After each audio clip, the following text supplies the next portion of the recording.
Rainbow Road, the most iconic and difficult track in every Mario Kart game. Sometimes it's a visual spectacle with the best track design in the game, and other times...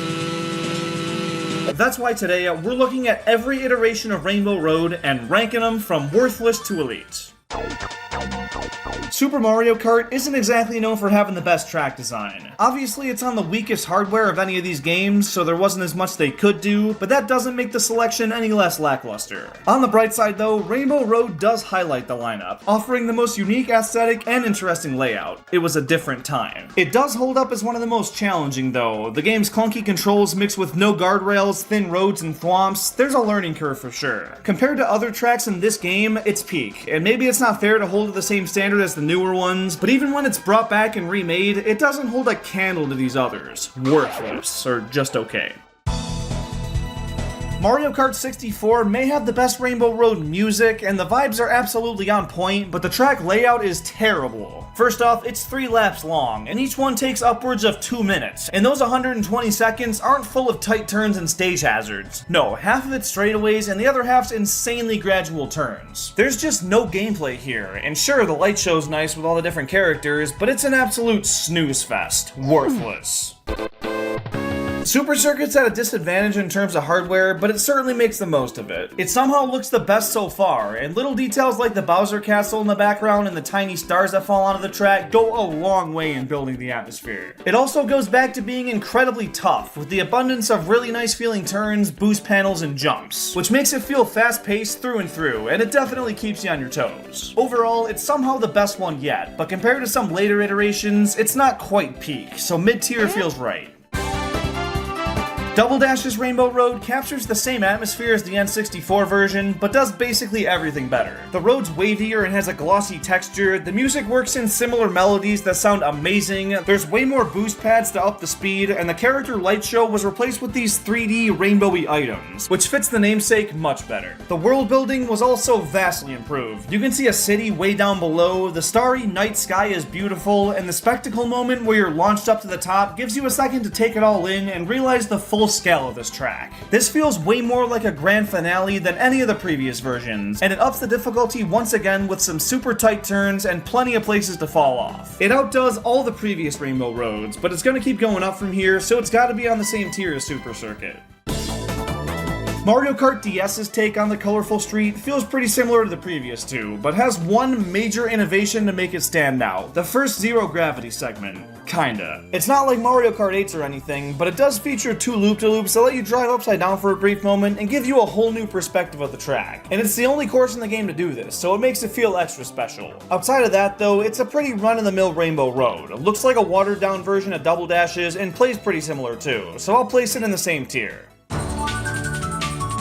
Mario Kart Wii has an exceptional take on this iconic track, and debatably the most challenging. Turns are tight, guardrails are limited, and if you're a lightweight character, you're cooked. The track design is one of the best in the series, and this increase in difficulty once again makes it feel like the perfect course to end the game on. It also ups the stakes compared to previous titles. Instead of being over a city like Double Dash, this one has you up in outer space with the entire planet below you. And like Double Dash, there's this cannon-like section that launches you back to the top of the track, which feels like it takes you through a rainbow. It's really only lacking in the Mario-themed decor. There's no lights of different characters or items. Instead, you can spot a couple planets here and there, and there's clusters of starbits sprinkled around, which is a nice nod to Mario Galaxy. Nostalgia's a hell of a drug. I adore this track, and think it more than deserves elite tier.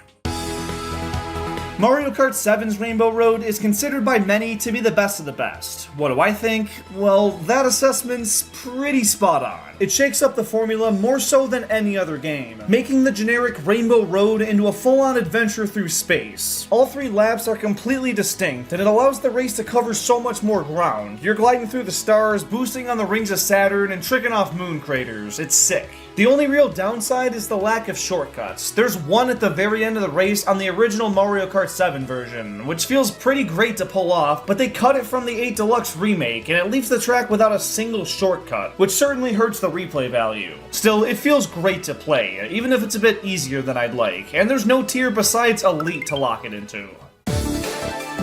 Mario Kart 8's Rainbow Road is generally considered pretty underwhelming, but I've always seen it as kinda underrated. I think it's one of the better ones, honestly, and it stands out from the rest in a lot of great ways. For starters, the theming is probably the most unique of any of these. Instead of just driving on another rainbow, this works the concept into a space station. The roads are made out of solar panels that are shining in a rainbow light, and all the surroundings look super high-tech and mechanical. Bonus points for this blooper rocket ship flying around. Shit's fire. The section at the end has these extended split paths that are awesome, and there's even a spot you can jump between them for a nice shortcut, which feels great. And in terms of difficulty, I'd say it's about the same level as Mario Kart Wii's. There's plenty of easy spots to fall off, and good luck doing this on 200cc. It's a banger, and while there hasn't been as much time for the nostalgia for it to build up, I think in a decade or two, this will be looked back on as one of the best, so I'm gonna call it early and toss it up in Elite.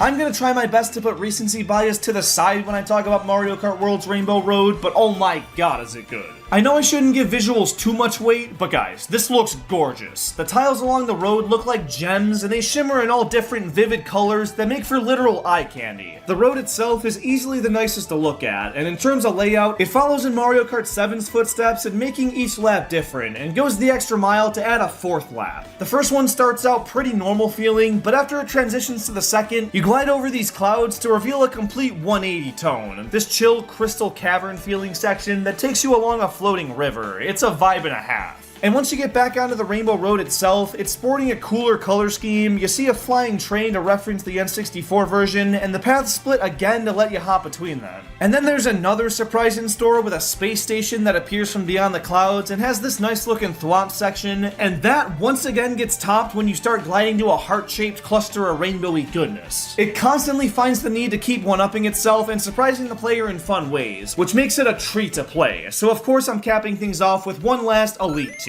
And I said every Rainbow Road, didn't I? So let's not forget about Mario Kart Arcade GP and GP2 both feature some form of Rainbow Road, and they honestly look to be pretty on par with some other entries. They get an entire cup called the Special Rainbow Cup, featuring Rainbow Coaster and Rainbow Downhill, which have some pretty fresh looking visual elements. Some parts look like they were ripped straight from the GameCube entry, but a lot of them go for this underwater look that I really vibe with. The glaring problem with these is, of course, the hardware they were made for. As arcade tracks, there's less precise mechanics in the game and a lower barrier for entry, so as a result, the layouts are super basic and just do not drive well. For what it is, they're pretty okay, but I can't put them above Rainbow Roads from the actual main series. And with that, there you have it. And if you're picking up any Nintendo stuff in the near future, it would mean a lot to me if you could do so through the Amazon link below. It's an affiliate link that puts a small cut of your purchase towards supporting this channel. It costs you no extra money and goes a long way in helping me create better and better content for you guys. So thank you so much, and please have a fantastic rest of your day.